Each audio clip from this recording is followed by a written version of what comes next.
Welcome back to Stock Kong Invest and Analysis, where we look at the market and break down the opportunities. Like and subscribe! Bitcoin's fall. Why now is the time for a contrarian-long IBIT play? This article was written by Mike Siccardi, CFA, CMT. Summary. Pause. I reiterate a buy rating on iShares Bitcoin Trust ETF as technical support and deeply oversold conditions present a contrarian-long opportunity. IBIT has outperformed smaller tokens in 2026 despite Bitcoin's 12% year-to-date decline and a 38.5% drawdown from all-time highs. Implied volatility for IBIT is expected to spike towards 60%. Historically signaling near-term bottoms and potential for a bullish reversal.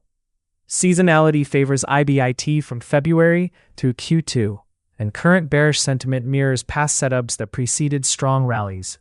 Bitcoin, BTC, USD succumbed to major selling pressure shortly after last Friday's gold rout and the outright crash in silver. Over the weekend, the world's most valuable cryptocurrency plunged into the mid-70,000s. Down 12% year-to-date, Bitcoin is a notable laggard in a sea of solid 2026 asset class returns.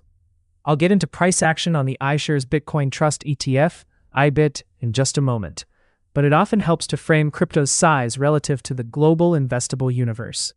According to WisdomTree, cryptocurrency is 1.2% of the so-called global portfolio, so any allocation larger than that is an overweight.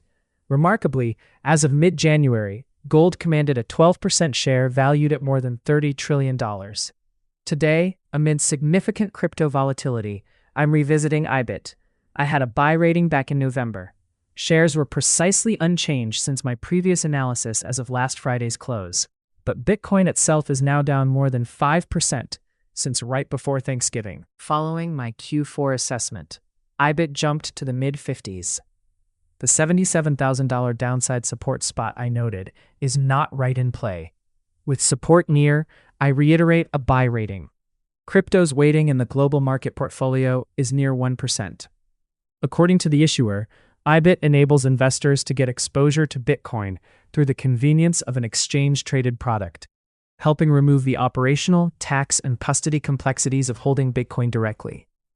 The $64 billion fund, IBIT finished January with muted implied volatility. According to options data from Fidelity Investments, Bitcoin's IV was only 40%, closer to 52-week lows rather than 52-week highs. At the time of my previous write-up, we were looking at near 60% implied volatility, which indicated a near-term price trough following the auto-deleveraging liquidation event that Fundstrat's Tom Lee often speaks of. I expect IBIT's IV to once again soar to begin February. Should it approach the key 60 level, a near-term bottom could once again be in play. IBIT watched the 60% implied volatility level.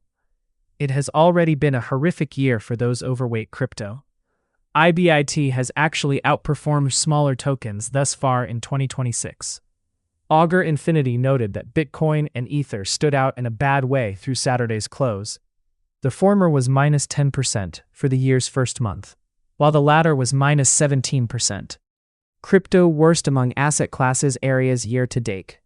Conditions appeared fine for IBIT when I penned my monthly market recap article last Friday afternoon. IBIT's 8% was weak, but it was not horrific. Conditions quickly shifted just 24 hours later. My take here is that the risk-taking appetite in dollar alternatives has quickly come out of the markets. The US dollar index DXY put in a potential false breakdown technically, while chatter of the debasement trade seemed to reach a crescendo after the Department of Justice confirmed it would conduct a criminal investigation into Fed Chair Jerome Powell regarding his congressional testimony about the costs and details of Fed building renovations. This is a key bearish IBIT risk in the near term. If the dollar indeed claws back recent losses, crypto could see further downside pressure. What's more, the Kevin Warsh nomination was seen as a bit of a hawkish move by bond traders last Friday, potentially compounding negative headline macro risks with IBIT. Bloomberg's Eric Balchunas reports that IBIT had a top 5 volume day last Friday. IBIT lagged in January, IBIT a top 5 volume session on January's final trading day. Bitcoin minus 12% year-to-date through Sunday morning, February 1st. Bitcoin minus 24% year-over-year. Bigger picture. Bitcoin is now mired in a 38.5% drawdown from its all-time high, notched less than 4 months ago. It has been a swift downswing, all while global stocks have been on a heater. The All-Country World Index ACWI printed several record highs in January. This leaves crypto bulls reeling and asking pointed questions. We are now several years into the institutional adoption of Bitcoin, yet it's still not a reliable currency from a method of payment perspective. When does that change? Will it ever? Bitcoin remains among the most risk-on assets when geopolitical fear spikes.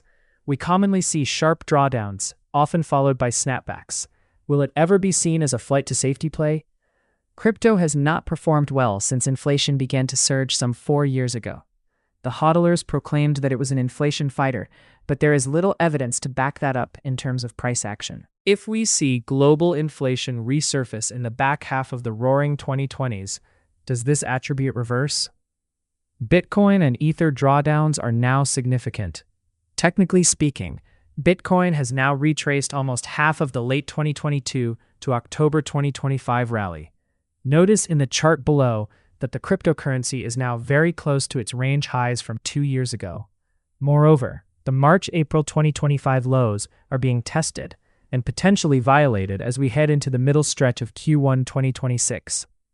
Below $74,000, my bottom call from the November article, we may have to look at the 61.8% retracement down at $58,000. Also take a look at the RSI momentum oscillator at the top of the graph. It now matches the deepest oversold conditions going back to August 2023.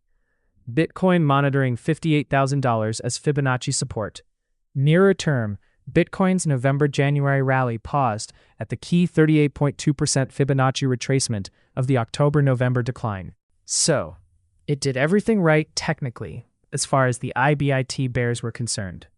For now, resistance is apparent near $86,000, the breakdown level from last week, and $98,000, the year-to-date peak. Bitcoin price peaked at the 38.2% Fibonacci retracement. Seasonally, IBIT should have rallied in January. The fact that it bucked the long-term calendar trend bodes poorly for short-run performance. According to data from bar chart going back to 2011, January had averaged a double-digit return. The same now goes for February, with continued average strength through the second quarter. Down 5 straight months, the trend appears to be in the bear's corner.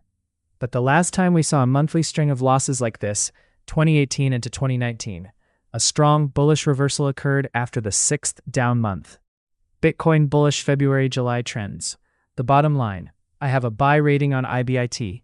The ETF recorded a near-term bottom near the time of my previous analysis, but then paused right at a key retracement level. Today, with IBIT implied volatility expected to spike this week and technical support in play, I see it as a contrarian-long play.